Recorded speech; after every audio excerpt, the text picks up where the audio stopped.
The other verticals you're saying, we do a lot of pharmaceutical and life science. Okay. So, this is people like organs and stuff? Yeah. Starting from like, hey, here's just a prescription going to somebody's house. We do hospice. Oh, wow. And it's really funny because what's a good percentage on time in the trucking world you're from?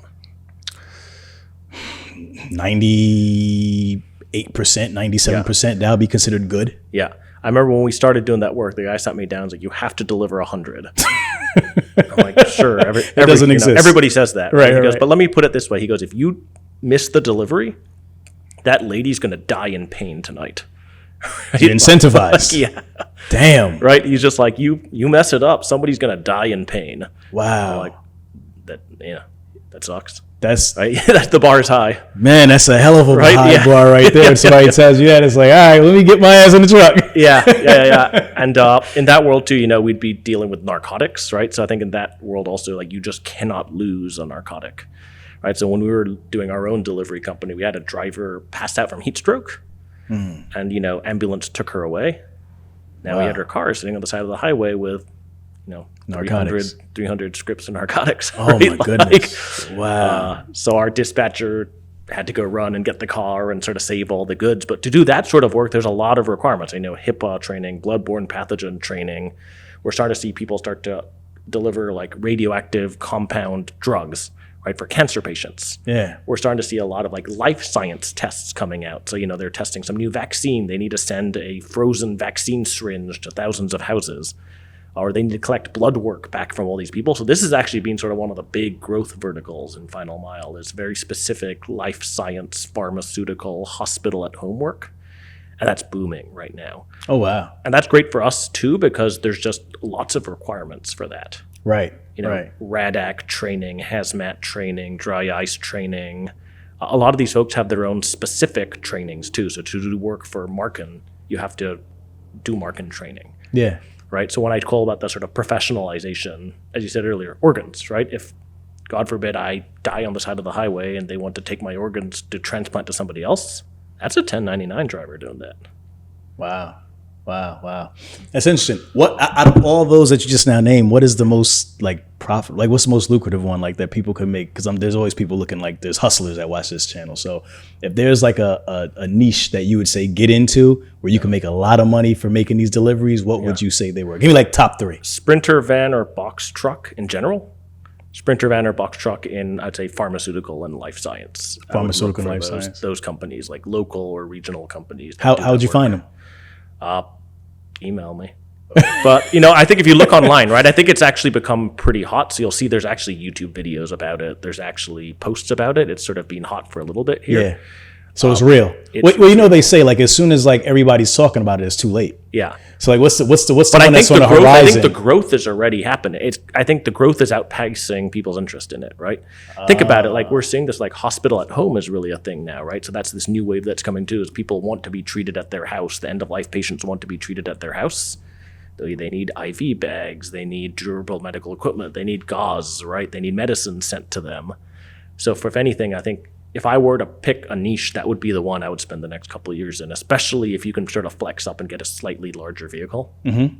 Okay, I love it. When you talk about all these different trainings, how do you keep track of all that? Like, how is that done? Are you like administering that through like a third party, or like how does that work? We started off doing that, right? So we'd had customers would say, hey, send them out to this third party website. And I'm almost a little bit like obsessive with sort of our funnel. Right, like how much do we convert for our customers? Because that's one of the main things we deliver.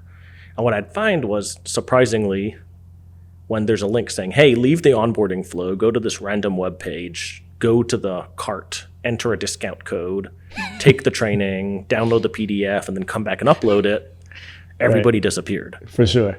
So I think that was really that moment for us being like, hey, we should start to just bring that in-house, right? So we've built almost like a learning management system that sits within our system. And really taking a step back, I say PEO, but the other thing I really talk about is being the system of record.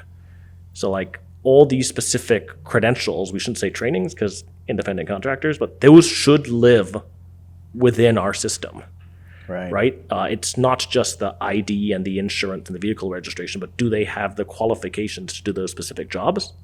And then we also plug into the dispatch system and say, hey, Rahmel's HIPAA is now expired, so he technically can't deliver organs until he does it again, basically. Okay.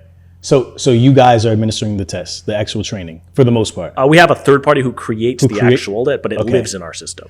because you'd have to get some sort of certification to be able to do that yourself, right? That would be like a whole nother layer. Weirdly, what I found out is not. So I thought you'd have to have some governing board to That's do what I HIPAA or to do TSA training. There's one company for Root that does all the TSA training. I went to TSA and said, hey, what does one need to make TSA training?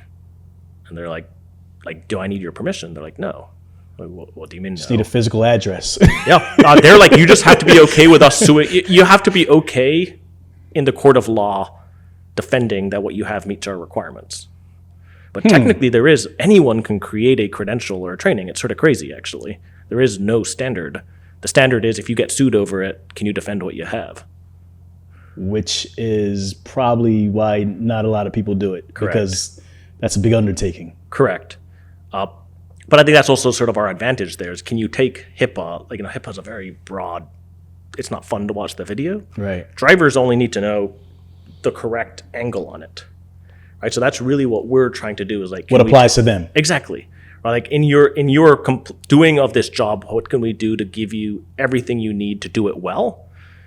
But you don't need to understand how the pharmacy deals with it. Right. So really that sort of, I view it as something we want to lean into, actually. That's a good point, because I think a lot of training is just overwhelming. Yeah. Right. Like it's good to understand things holistically, at a bird's eye view, like to understand how everything works, but it can take away from what you really need to know. Yeah. I don't know about you, but you just hit play. Yeah, you just keep exactly. You're just like moving on. All right, answer the question. Right. Here's a quiz. I fail it. Now I know what the right answer is. Right. It's kind of a joke in some cases, right? So that needs to be they need to change that because this is stuff that people really actually need to know. So if you don't make the process a little bit more relevant, it's a problem. And we're just sort of making it scrolling, quick quizzes, quick bites, just like how can I teach you what you need in 7 minutes, not 70 minutes. Right. Okay, cool. So just at high level, because we talked about a lot of different things, what is everything that... All right, y'all, listen, I'm happy to announce that we finally launched our YouTube memberships. Listen, if you want to support Truck and Hustle for all the hard work that we've been doing over the past 5 years, this is where you need to be. As a part of our memberships, number one, you'll get exclusive access to all of our archive content. Number two, we'll be doing at least one live webinar with one of the guests or somebody else from our network that you love to continue to add value to you and your business. Third, we'll be having exclusive behind the scenes content that we shoot and doesn't, make the final cut. So make sure you go check it out. Get that subscription right now and join us, man. TNH forever. Let's go. All right, guys, if you love Truck and Hustle and you love the interviews and the information that we're providing week to week, make sure you like, share, and subscribe to the channel. All right, Hustle fam.